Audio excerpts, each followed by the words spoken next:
आपल्याला या विषयावर बोलायचं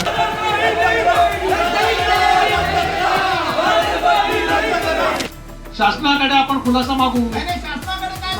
ऐका, शासनाकडे खुलासा ऐका. मी काय सांगतो, महापालिकेने घेतला ना, महिन्याचं बिल घेतात आणि 15 दिवस पाणी दिलं जातं. त्याच्यातही अनेक वेळेला वीज गेलीये, नळ तुटलाय हे सांगून जवळपास फक्त महिन्यातनं 7-8 दिवस पाणी मिळतं. आणि हा ठराव जर विखंडित करायचा असेल, तो रद्द करायचा असेल, तर तो राज्य सरकारकडे जाणं गरजेचं आहे. जवळपास पाणीपट्टीमध्ये दुपटीने आणि घरपट्टीमध्ये 20 ते 25% करवाढ करून या वसई विरारकरांवरती अन्याय केलाय. ठराव घ्या सांगत होते, परंतु असा राज्य सरकारकडे शेवटी हा नियमबाह्य जर असेल, चुकीचा असेल, काही असेल तर राज्य सरकारकडे आहे. नमस्कार, मैं सचिन दीक्षित। आज वसई विरार महानगर पालिका में भारी हंगामा देखने को मिला। यह हंगामा तब देखने को मिला जब वसई विरार महानगर पालिका की तरफ से वाटर टैक्स बढ़ाया गया। वाटर टैक्स जैसे ही बढ़ाया गया, वैसे विरोधी पक्ष नेता मनोज पाटिल और उनके सभी सहयोगियों ने इसका विरोध किया। विरोध करते वक्त उन्होंने साफ तौर पे कहा कि इस संपूर्ण जो प्रस्ताव या ठहराव जो पास हुआ है, इसे रद्द किया जाए। रद्द करने के लिए मतदान किया जाए, मतदान के आधार पर फिर आगे बात बढ़े। हालांकि महापौर कह रहे थे कि इसे राज्य सरकार के पास भेजा जाएगा और इस प्रस्ताव को वहां से खंडित कर दिया जाए। उनकी तरह अगर राज्य सरकार इस संपूर्ण प्रस्ताव को खंडित कर देती है तो बहुत अच्छी बात है। अब सवाल यह है कि भारतीय जनता पार्टी के विरोधी पक्ष नेता मनोज पाटिल को राज्य सरकार पर भरोसा नहीं है क्या? उन्होंने कहा कि राज्य सरकार के पास बाद में भेजिए, पहले यहाँ मतदान करा लीजिए। इसी जो बड़ा टैक्स है इसे यहीं रद्द करने का प्रयास करिए या नियमानुसार उस पर चलिए, मतदान करवा लीजिए, मतदान के आधार पर हर चीजें चलनी चाहिए। मनोज पाटिल ने बढ़े हुए टैक्स पर क्या कुछ कहा, जरा ध्यान से सुनिए। ज्या पद्धतीचं महापौरांचा आज आमच्या प्रस्तावावरती ज्या पद्धतीने महापौरांची भूमिका होती, त्याचा निषेध म्हणून आम्ही सर्व सभासदांनी सभात्याग केला. एका बाजूला पाणी पुरवठ्याच्या संदर्भात नागरिकांच्या प्रचंड तक्रारी आहेत. 3 महिने 1 महिन्याचं बिल घेतात आणि 15 दिवस पाणी दिलं जातं. त्याच्यातही अनेक वेळेला वीज गेलीये, नळ तुटलाय हे सांगून जवळपास फक्त महिन्यातनं 7-8 दिवस पाणी मिळतं. आणि आता प्रशासनाने जवळपास दुपटीने दरवाढ केलेली आहे. म्हणजे जवळपास 14 रुपयाच्या आसपास रेट आहे. ज्याचं 100 रुपये बिल पाणीपट्टीचं येत होतं त्याचं 200 रुपये यायला लागलं. आणि म्हणून आमची मागणी होती, आम्ही प्रस्ताव दिलेला, आमची मागणी होती की ज्या ठिकाणी पाण्याची गळती आहे असे हजारो कनेक्शन्स आहेत ज्याला आजपर्यंत बिलिंग होत नाही. आमचं म्हणणं एवढंच होतं की ही सगळी गळती थांबवा, ज्यांचं बिलिंग होत नाही त्यांना बिलिंग करा, मेंटेनन्सचा खर्च असेल किंवा इतर खर्च आहे तो कमी करा. आणि हे सगळं कमी केल्यानंतर जे काही तुम्हाला अमाऊंट लागेल ती आपण लोकांसमोर जाऊ. परंतु आज गळती थांबवायची नाही, इलिगल कनेक्शन्सवरती जे बिलिंग करायचे ते बिलिंग होत नाही.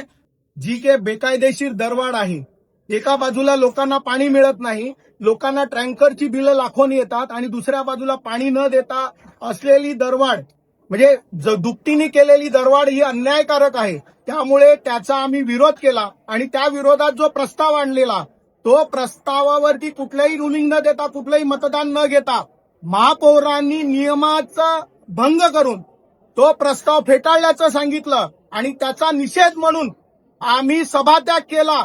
आणि येणाऱ्या काळामध्ये या वसई विरारच्या नागरिकांच्या हितासाठी आम्ही या पाणीपट्टीची जी वाढ आहे, ही जी काय बेकायदेशीर वाढ आहे त्याच्या विरोधात आणि जी काय मलजल सुविधा आणि पाणी पुरवठा लाभ सुविधा कर जो लावलेला आहे, जो लाभ न देता कर लावलेला आहे तो बेकायदेशीरपणे लावलेला आहे. त्यामुळे त्याचा विरोध म्हणून भारतीय जनता पार्टी आणि शिवसेना महायुती वसई विरारकरांच्या हितासाठी रस्त्यावरती उतरून आंदोलन करणार आहे. आणि त्याचा हा इशारा आहे सत्ताधाऱ्यांना, मागच्या दारांनी. एका बाजूला सभापतींनी ज्या वेळेला स्थायी समितीच्या सभेमध्ये ज्या वेळेला अर्थसंकल्प मंजूर केला त्यावेळेला सभापतींनी रुलिंग दिलं की कुठलीही करवाढ होणार नाही. आणि दुसऱ्या बाजूला मागच्या दाराने जवळपास पाणीपट्टीमध्ये दुपटीने आणि घरपट्टीमध्ये 20 ते 25% करवाढ करून या वसई विरारकरांवरती अन्याय केलाय. सुविधा द्यायच्या नाहीत, फक्त कर वाढ करायचे. आणि जी लूट आहे वेगवेगळ्या माध्यमातून महापालिकेची जी लूट सुरू आहे ती थांबवायची नाही. ती जर थांबवली तर कुठल्याही पद्धतीने करवाढ करण्याचे गरजेचं पडणार नाही. आम्ही दर महासभेमध्ये अनेक विषय आणतो की याच्यामध्ये लूट थांबवा, त्याच्यामध्ये लूट थांबवा. पण कुठल्याही पद्धतीने सत्ताधारी प्रशासकाचं नाव घेतात, पण सत्ताधाऱ्यांना ही लूट थांबवण्यामध्ये इंटरेस्ट नाहीये. सत्ताधाऱ्यांना ही लूट चालू ठेवायची आहे आणि त्याच्यामध्ये त्यांना सहभाग घ्यायचा आहे. म्हणून कुठल्याही पद्धतीने या लुटीवरती बोलायला तयार नाहीत. आम्ही घोटाळ्याचा उल्लेख करतोय, कुठल्याही पद्धतीने सत्ताधारी या घोटाळ्यावरती बोलत नाही. त्याची चौकशी करा, त्याच्यावरती कारवाई करा म्हणून मागणी करत नाही. आणि दुसऱ्या बाजूला एका बाजूला लूट सुरू ठेवायची आणि दुसऱ्या बाजूला जनतेची लूट करायची, हे भारतीय जनता पक्ष कधीही सहन करणार नाही. याच्या विरोधात भारतीय जनता पक्ष रस्त्यावरती उतरेल. संपूर्ण मसले पर चूंकि राज्य सरकार के पास में ये पूरा प्रस्ताव भेजने की बात, यानी बढ़े हुए टैक्स के कारण, क्या कारण है, क्यों बढ़ाया गया, इस तरह के तमाम जो पूरा प्रस्ताव है और जो पास हुआ प्रस्ताव है उसको लेकर राज्य सरकार के भेजा जाएगा. स्थानीय एमएलए वहां पे मुख्यमंत्री से बातचीत करे और टैक्स जो प्रस्ताव है इसे रद्द करवा दे. और रद्द करने के साथ साथ राज्य सरकार खुद आगे बढ़कर महापालिका की मदद करे. इस संपूर्ण बात को महापौर ने कैसे कहा, जरा ध्यान से सुनिए. काळामध्ये येथील संपर्कात होते आणि त्यांच्या या कार्यकाळामध्ये हा ठराव झालेला आहे आणि हा ठराव जर विखंडित करायचा असेल, तो रद्द करायचा असेल, तर तो राज्य सरकारकडे जाणं गरजेचं आहे. आणि म्हणून आम्ही त्यांना विनंती केली, आमच्या सदस्यांना देखील विनंती केली का आपण राज्य सरकारकडे जाऊ, राज्य सरकारला विनंती करू का आम्हाला असं वाटतं की बाबा हा दर जरी खर्च आहे तेवढाच जरी घेत असला तरी तो देखील कमी करावा. किंबहुना आम्हाला तो विनामूल्य पाणी कसं देता येईल, अन्य कर लावून आम्हाला कसं काय त्याच्यातनं विनामूल्य पाणी देता येईल, हा आम्ही त्यांना कसोशीने सांगण्याचा प्रयत्न केला. परंतु ते ऐकण्याच्या मनस्थितीमध्ये नव्हते. त्यांना आम्ही सांगितलं याच्यातनं मार्ग काढा, की आतापर्यंत तुम्ही बघितलं असेल विधानसभेमध्ये सन्माननीय भाजपचे सदस्य वेगवेगळ्या प्रश्नावर प्रश्न विचारत असतात, अनेक गोष्टी तारांकित प्रश्न विचारत असतात. परंतु हा जो ठराव झालेला आहे दरवाढीचा प्रशासकीय राजवटीत त्यांच्याच राजवटीमध्ये झालेला आहे, तो विखंडित करण्यासाठी ते प्रयत्न करत नाहीत. आम्ही त्यांना विनंती वारंवार केली तर हा ठराव विखंडित करण्यासाठी आपले सन्माननीय सदस्य जे आज या सभागृहात प्रेक्षक गॅलरीमध्ये देखील हजर होते, तर म्हणून मी त्यांना विनंती करत होतो. परंतु ते केवळ ठराव घ्या सांगत होते. परंतु असा राज्य सरकारकडे शेवटी हा नियमबाह्य जर असेल, चुकीचा असेल, काही असेल तर राज्य सरकारकडे आहे आणि राज्य सरकारला अधिकार आहे तो ठराव रद्द करणं, विखंडित करणं.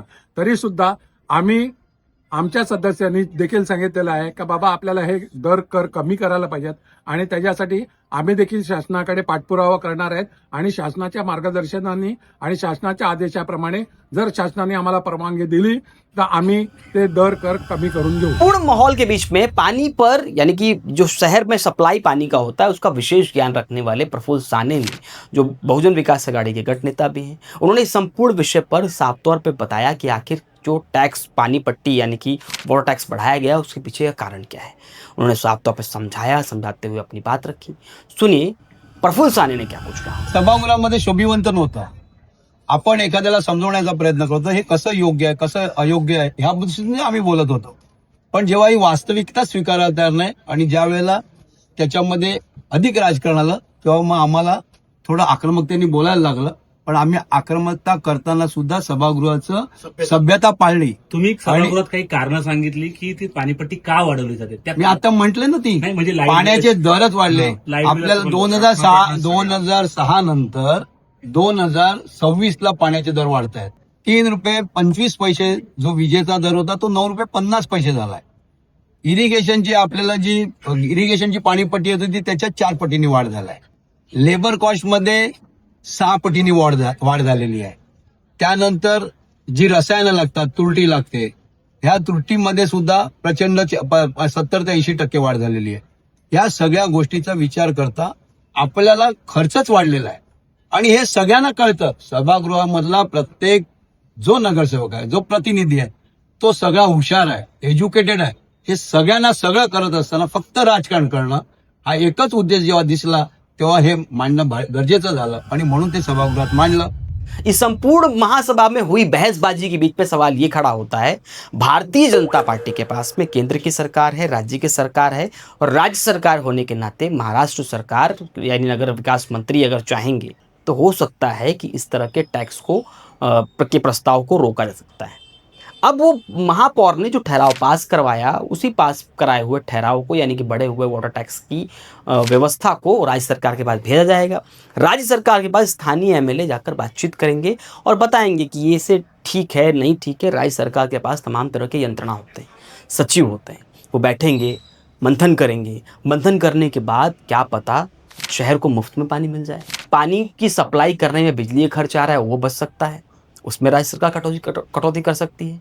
राज्य सरकार पानी जिस प्रकार से सप्लाई होता है, उन संपूर्ण यंत्रणा में कोई न कोई छूट देते, जिसकी वजह से ये स्थानीय लोगों को वाटर टैक्स का बोझ न सहना पड़े। ये संपूर्ण राज्य सरकार के हाथ में अधिकार है। ऐसे में राज्य सरकार के पास प्रस्ताव जाना, वहां जाकर चर्चा करने में दिक्कत क्या है? इस बात पर प्रफुल्ल साहनी ने साफ तौर पे कहा भी कि राजनीति करने के लिए और शहर में जनता को लाभ ना पहुंचे, इन तमाम तरह की चीजों को लेकर इस तरह की रणनीति अपनाई जाती है। खैर, इन संपूर्ण व्यवस्था के बीच में विरोधी पक्ष नेता मनोज पाटिल का साफ तौर पर कहना यह है कि जो टैक्स बढ़ाया गया, उससे पहले अनधिकृत घरों में जो पानी दिया जाता है, जो कई सारे नल कनेक्शन फ्री में दिए जाते हैं, इसका पता ही नहीं चलता।